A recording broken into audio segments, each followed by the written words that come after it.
ஓம் சாய்ராம். என் அன்பு செல்லமே, என்னுடைய அழகான தங்கமே, வாழ்வில் நீ காணும் ஒவ்வொரு விஷயத்தையும் நான் பார்த்து கொண்டு இருக்கிறேன். உன்னுடைய மனதில் என்னென்ன ஆசைகள், என்னென்ன வேதனைகள் இருக்கிறது என்று அனைத்தையும் நானே புரிந்து கொள்கிறேன். எதுவுமே எனக்கு தெரியாமல் அல்ல, எல்லாமே எனக்கு தெரிந்த ஒன்றே. ஆனாலும் ஏன் நான் எல்லாவற்றுக்கும் ஒரு பொறுமையை காக்கிறேன் என்றால் அதற்கு ஒரு காரணம் உண்டு. எல்லாமே உன்னுடைய கர்ம வினையை சீக்கிரமாக முடிக்க வைக்க வேண்டும். அதாவது ஒரு பரீட்சை இருக்கிறது, அந்த பரீட்சையை எப்படியாவது முடித்துவிட்டு நிம்மதியாக இருக்க வேண்டும் என்று தானே நீ நினைப்பாய். அதே போலத்தான் இது ஒரு பரீட்சை. இந்த பரீட்சையை மட்டும் நீ முடித்து விட்டாய், ஆனால் கண்டிப்பாக அதற்கு பிறகு கிடைக்கப் போகும் ஒவ்வொரு விஷயங்களும் உனக்கு இன்பமான விஷயங்களே தான். எந்த ஒரு நிமிஷத்திலேயும் கவலைப்பட வேண்டிய அவசியமே அல்ல. அதற்கு பிறகு எந்த ஒரு பயமும் கிடையாது, எந்த ஒரு தவறும் நடக்காது, எல்லாமே சரியாகத்தான் நடக்கும். இதுதான் நான் உனக்கு இப்பொழுது செய்து கொண்டு இருப்பது. எப்பொழுதுமே உன்னுடைய மனதில் அதிகமான கவலைகள், அதிகமான குழப்பங்கள், உன்னுடைய எதிர்பார்ப்புகள், உன்னுடைய ஆசைகள் அனைத்தையும் அறிந்த நான் உன்னுடைய அனைத்து கர்ம வினைகளையும் முடித்து வைக்கத்தானே ஆசைப்படுவேன். எவ்வளவு சீக்கிரமாக கர்ம வினைகள் ஆனது முடிகிறதோ அவ்வளவு சீக்கிரமாக உனக்கு நல்லதும் நடக்கும். இப்பொழுது உன்னுடைய வாழ்க்கையில் நீ துவண்டு போன நிலைமையில் இருக்கிறாய். கூடிய விரைவாக இந்த துவண்டு போய் கிடக்கும் ஒவ்வொரு விஷயத்திலேயும் ஒவ்வொரு மாற்றங்களானது உனக்கு நடக்கத்தான் போகிறது. எதிர்பார்த்த நேரங்கள், எதிர்பார்த்த விஷயங்கள் அனைத்துமே உனக்கு நடக்கும் என்பதில் எந்த ஒரு சிறிய குழப்பமோ, எந்த ஒரு சிறிய கவலையோ வேண்டவே வேண்டாம். எவன் ஒருவன் அதிகமாக கவலைப்படுகிறானோ அவன் நிச்சயமாக அடுத்த கட்டத்திற்கு என்ற ஒரு விஷயத்திற்கு போகவே மாட்டான். ஏனென்றால் அவனுக்கு அதுதான் என்பது அவனே முடிவு செய்து கொள்கிறான். எப்பொழுதும் ஒரு வட்டத்திற்குள்ளேயே வாழாதீர்கள். அதுவும் சொல்லப்போனால் நீ எல்லாம் என்ன செய்கிறாய் என்றால், பயம் என்று ஒரு விஷயம் வந்துவிட்டது என்றால் அந்த பயத்திற்குள்ளேயே மூழ்கி விடுகிறாய். இது எவ்வளவு பெரிய தவறு தெரியுமா அம்மா? உன்னுடைய வாழ்க்கையில் தவறுகளை எப்பொழுதும் செய்யாதீர்கள். எதுவாக இருந்தாலும் அதை சமாளிக்கும் தைரியத்தை கொண்டு வாருங்கள். நீங்கள் தோற்று போய் நிற்பீர்களோ, தோற்று போய் விடுவீர்களோ என்று பயத்தை எப்பொழுதும் மனதுக்குள் கொண்டு வராதீர்கள். ஏனென்றால் உங்களுடைய வாழ்க்கையில் நான் உங்களை தோற்றுப்போக ஒரு நாளும் ஒரு பொழுதும் அனுமதிக்க மாட்டேன். ஆரம்ப காலம் முழுவதும் தோற்றுப்போவது போல இருந்தாலும், ஆனால் முடிவில் கட்டாயமாக ஜெயிப்பது என்று ஒன்று இருக்கிறது தானே. கண்டிப்பாக உங்களுடைய வாழ்க்கையில் உங்கள் அனைவரையும் ஜெயிக்க வைப்பது என்னுடைய வேலையாகத்தான் இருக்கும். யோசித்து பார், எத்தனை விஷயத்தில் உன்னை ஜெயிக்க வைத்திருக்கிறேன் என்று. உனக்கு ஒரு விஷயம் ஞாபகம் உள்ளதா? என்ன விஷயம் தெரியுமா? இன்று என்ன நாள் நீயே சொல் பார்க்கலாம். சித்ரா பௌர்ணமி. இந்த பௌர்ணமியானது எவ்வளவு வெளிச்சமாக இருக்கும். அதாவது இரவு நேரமே ஒரு மிகப்பெரிய ஒரு பகல் வெளிச்சம் போல இருக்கும். இரவு போலெல்லாம் இருக்காது, ஒரு பகலாகவே தெரியும். அதுதான் சித்ரா பௌர்ணமி. பௌர்ணமி என்றாலே அப்படித்தான் தங்கமே. அதுவும் இந்த சித்ரா பௌர்ணமி அதுவுமாக நீ என்னுடைய வாக்கு கேட்பது மிக மிக மிக மிக புண்ணியம் செய்த ஒன்று. ஏனென்றால் காசு பணத்திற்குத்தான் அதிகமாகவே கஷ்டப்படுகிறீர்கள்.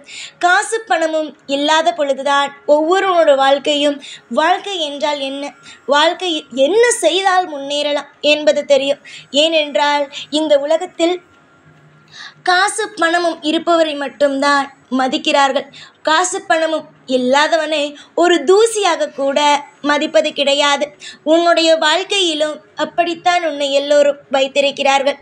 இந்த காசு பணமும் உனக்கு நிலையாக இருக்க வேண்டும் என்றால் பூஜை அறையில் என்று ஒரே ஒரு விஷயம் செய். நீ பூஜையெல்லாம் செய்ய வேண்டாம், ஒரே ஒரு விஷயம் செய்.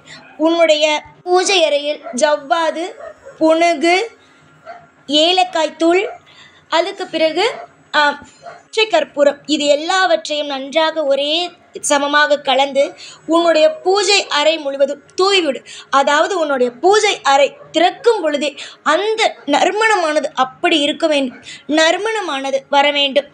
இது தெய்வம் எங்கிருந்தாலும் இழுத்து உன்னுடைய பூஜை அறையில் அமர வைக்கும் அந்த சக்தி வாய்ந்த பொருட்கள் தான் இது. ஜவ்வாது, புனுகு, பச்சை கற்பூரம், ஏலக்காய் தூள், அதாவது ஏலக்காயை நன்றாக எடுத்து அதை வீட்டிலேயே தான் அரைக்க வேண்டும். அரைத்து அதை கலந்து உன்னுடைய பூஜை அறையில் நன்றாக தூவிவிடு. அது மிக பெரிய ஒரு திருப்பத்தை கொண்டு வரும். அதாவது எங்கிருந்தாலும் உன்னுடைய வீட்டில் மிக மிக அற்புதங்கள் நடக்க ஆரம்பிக்கும். எங்கு பணம் இருந்தாலும், உன்னுடைய பணமானது எங்கு தேங்கியிருந்தாலும் இழுத்து வந்து உன்னுடைய வீட்டில் வந்து அமர வைக்கும் இந்த பொருட்கள். அவ்வளவு நறுமணமானது, அவ்வளவு வசியம் செய்யக்கூடிய பொருட்கள் ஆகும். நீ இது எதையும் சாதாரணமாக நினைக்காதே. எதுவாக இருந்தாலும் நான் யோசித்து தானே சொல்வேன். அப்படி இருக்கும்போது இதை நீ செய்து வா. அதாவது இன்று இரவுக்குள் எப்பொழுது வேண்டுமானாலும் இதை செய். கட்டாயமாக உன்னுடைய கடனும் உனக்கு வரவேண்டிய பணமும், அதாவது கடன் தீர்ந்து உனக்கு வரவேண்டிய பணமானது நிச்சயமாகவே வர ஆரம்பிக்கும். இது உன்னை ஆறுதல் படுத்துவதற்காகவோ உன்னை ஏமாற்றுவதற்காகவோ நான் சொல்லவில்லை. எதுவாக இருந்தாலும் உண்மையை மட்டும்தானே சாயை சொல்வேன். இந்த சாயை நீ எப்படி நம்புகிறாய்? சாய் எப்பொழுதும் உண்மையாக இருப்பார். எல்லா நேரத்திலேயும் நமக்கு பிடித்த மாதிரியாக இருப்பார். எல்லாமே உனக்கு நல்லது நடக்க போகும் நேரத்தில் நீயாக ஏதாவது ஒரு விஷயத்தை நினைத்து போட்டு குழப்பிக்கொள்ள வேண்டாம். யோசித்துப்பார், எத்தனை விஷயங்கள் உனக்காக நான் செய்திருக்கிறேன் என்று. ஆனால் ஒரு விஷயம் தங்கமே, இந்த சித்ரா பௌர்ணமி நாளை என்று இதை மட்டும் செய்யாமல் விட்டுவிடாதே. இதை நீ செய்யாமல் விட்டுவிட்டால் பிறகு யோசிப்பது, ஐயோ அன்று தெய்வமானது நமக்கு சொன்னதே, ஆனால் நாம் செய்யாமல் விட்டுவிட்டோமே என்று நீதான் தவிப்பாய். நான் அல்ல. உனக்கு அசுரரியாக என்னென்ன விஷயங்கள் நடக்கப் போகிறது என்பதை சொல்லத்தான் முடியும். அதற்கு பிறகு ஒவ்வொன்றாக நீதான் எல்லா விஷயத்தையும் செய்து கொள்ள வேண்டும். செய்ய வேண்டியது உன்னுடைய கடமை. எந்தெந்த விஷயத்தை எப்பப்போ செய்ய வேண்டும் என்பது நான் சொல்வேன். அதை செய்ய வேண்டியது உன்னுடைய கடமை. அதை தவிர உனக்கு வேறு என்ன வேலை? நான் ஏதாவது ஒரு விஷயத்தை சொல்கிறேன் என்று வைத்துக்கொள். அந்த விஷயங்கள் அனைத்தையும் செய்ய வேண்டியதுதான் உன்னுடைய கடமை. தேவையே இல்லாமல் சில விஷயங்களை விட்டுவிட்டு கவலைப்படக்கூடாது. யோசித்து முடிவெடு. எதுவாக இருந்தாலும் நல்லது நடக்கும்.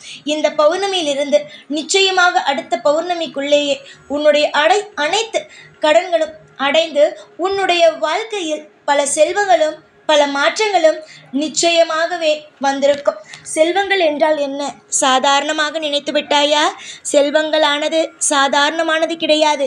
பிரமிக்க வைக்கக்கூடிய அளவுக்கு உன்னுடைய வாழ்க்கையிலிருந்து முதல் கடனானது அடையும். அடுத்தது உன்னுடைய வாழ்க்கையில் செல்வங்களானது வர ஆரம்பிக்கும். ஒவ்வொரு நிமிஷத்திலேயும் உனக்கு யோகம், இன்பம் அனைத்தும் வர ஆரம்பிக்கும். யோகமும் இன்பமும் ஒரே நேரத்தில் வந்தால் என்ன நடக்கும்? அந்த வாழ்க்கை தானே சொர்க்கம். அந்த சொர்க்கமான வாழ்க்கை உனக்கு அமையும். தைரியமாக இருங்கள்.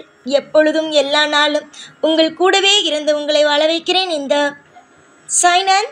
ஓம் சாய்ராம்.